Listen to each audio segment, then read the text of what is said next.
châu lâu pha chữ thả lâu play ọc tha sẽ là chữ toàn tu linh ca bông hoa ca khúc thi loa sana ca bi lên hoa ca chân chung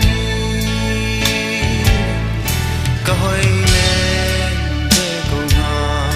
mô ca đốt xiên lâu hi tăng nên chung a hin sẽ má du bằng si trong lâu chữ chán sina liam riang mang tăng lai mu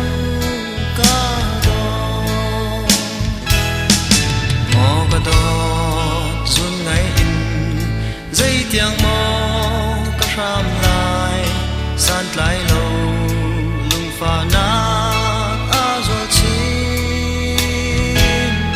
thân xiang lâu ca nun na he ca ta chung ca do si se lung quay tu pa na si ca hỏi lên về câu nga mò ca đốt xian lâu hi tăng nên chung a hin si se ma du bằng si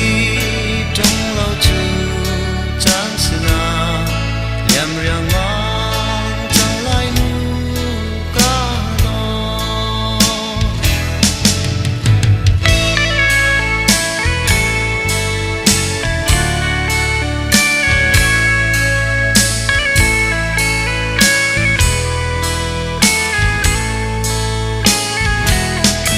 mò gian tha pa te ho ca đốt na mu a chun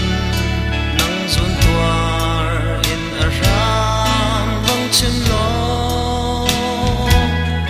cây zun ngay nak bia hi vang chin